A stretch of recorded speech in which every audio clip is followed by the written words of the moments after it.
Hi everyone, and welcome to the latest Vegetology Q&A. I'm Chris, and thanks for sending your questions in. The first question comes from James in New Jersey, USA, and James asks, when it comes to omega-3, please can you explain the difference between ALA, EPA and DHA, because it's all very confusing. Yeah, thanks James, it can be confusing. Let me try and explain briefly. EPA, eicosapentaenoic acid, and DHA, docosahexaenoic acid, are the forms of omega-3 our body can use, they can absorb, and they are the forms typically found in fish and seafood.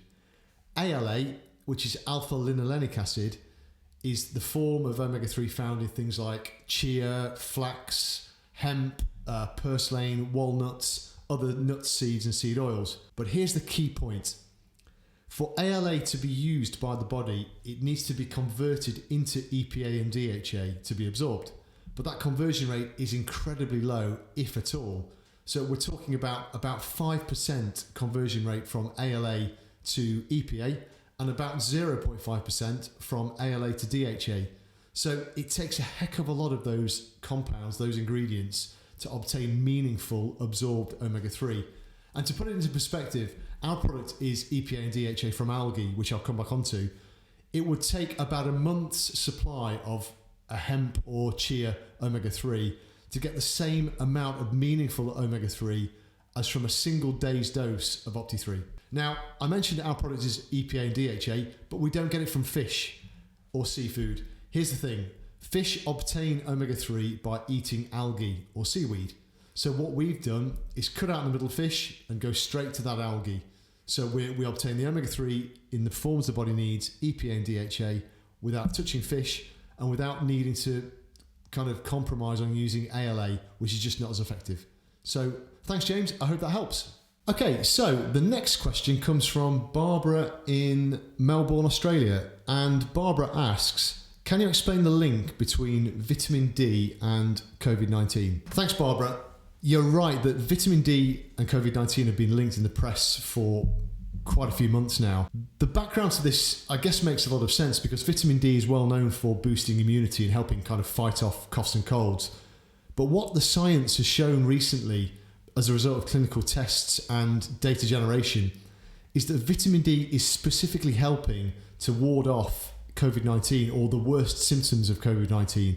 So in short, if you are exposed to COVID-19, if you've got good levels of vitamin D in your body, you are better prepared to fight it off, and the chances of you getting more severe illness or symptoms is greatly reduced. So our advice to everybody is to take vitamin D supplements, whether they are ours or anybody else's. Please take vitamin D3 supplements every day, a minimum of 400 IU, which is 10 micrograms. But personally, I would recommend a bit higher. I would go for 1000 IU, which is 25 micrograms per day. So thanks, Barbara. I hope that helps. Okay, so the next question is from Tom in Derby in the UK. And Tom asks, can you tell me more about Opti3 liquid? Is it as stable and as effective as Opti3 capsules? Yeah, thanks, Tom. So hopefully you all know by now, we launched Opti3 Liquid earlier in 2020 and the reaction's been fantastic to it. It's a product that people have been asking for years, but it's been very difficult to do. And I think as you alluded to in your question, Tom, the issue with omega-3 is keeping them stable. Omega-3s go off like the clappers and rancidity is a big problem. So in a capsule, you've obviously got a protected format, and the challenge when you're putting it into a liquid is how to keep it stable. But the answer to your question is yes, it is stable, and yes, it is as effective. The way we've done this is to look at the entire process from growing the algae to getting that algal oil into a bottle and to your door. And we've managed to create a process that's completely enclosed, meaning we can protect that oil all the way through from production to your door. We use a high quality fraction of olive oil, extra virgin olive oil, which is naturally highly antioxidant, and that helps to protect the algal oil that's in there. We've got a little bit of natural vitamin E from sunflower oil, and when you put all of that together and the kind of closed mixing conditions I mentioned, that means we can guarantee the shelf life of the resulting oil.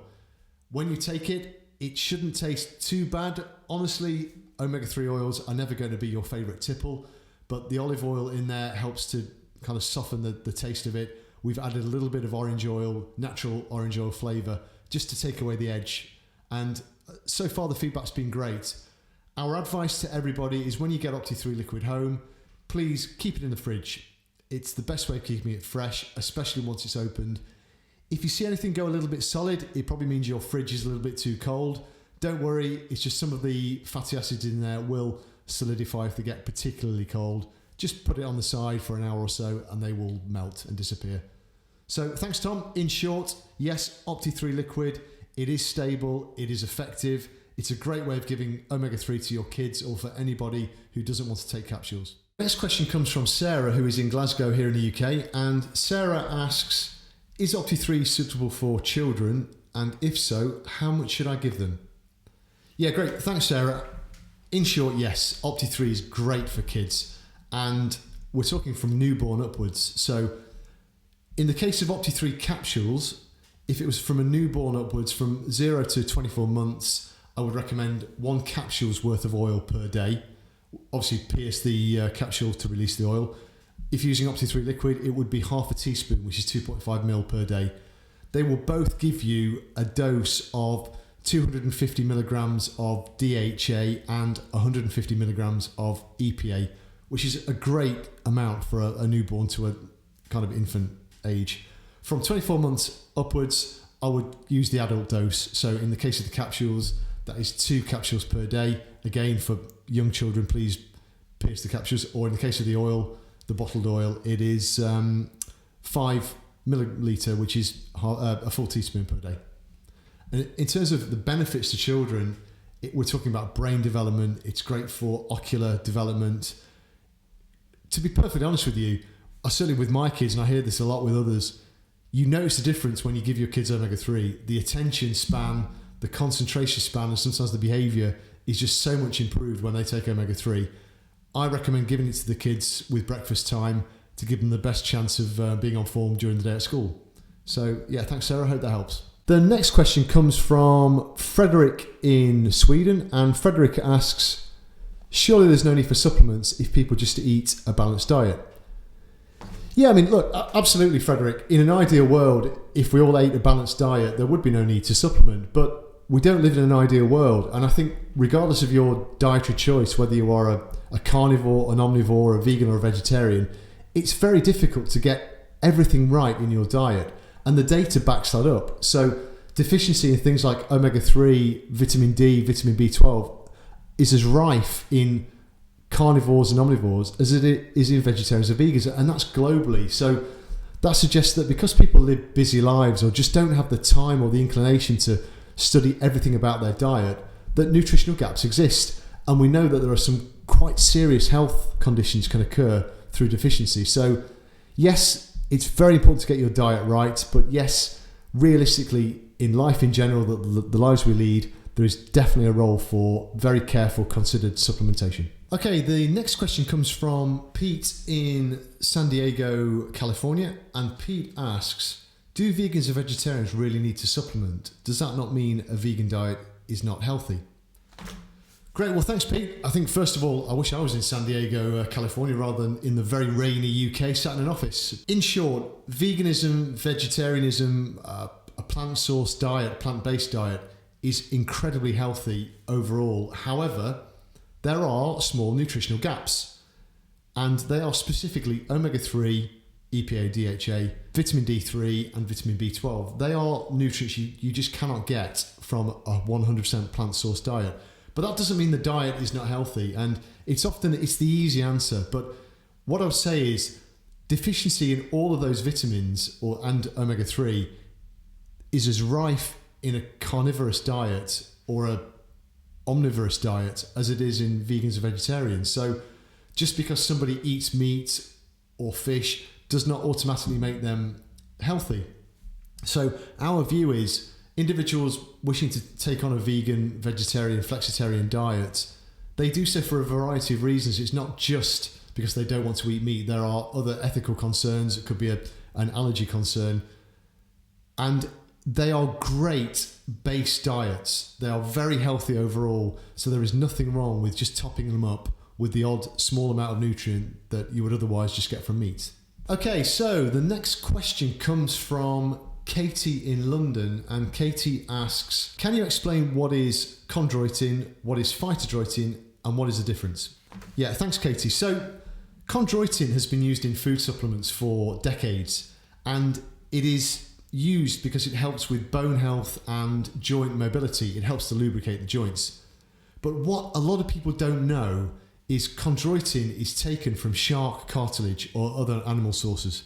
So I mean, this is a huge market. There are thousands and thousands and thousands of sharks killed every week to get chondroitin from their cartilage to put into supplements, which is just horrific. So what we did is we set about a research project about 5 or 6 years ago with Nottingham University here in the UK, and we tried to recreate the structure of chondroitin using only natural source of ingredients. And we've managed to do it. Now, one of the key parts, if you ever want to research chondroitin, is its mucopolysaccharide structure. And we managed to recreate that to the point that if you compare the two on a graph, they look identical. And we've tried the product on people and we've got some great results. So phytodroitin is our 100% plant source alternative to chondroitin. I hope that helps.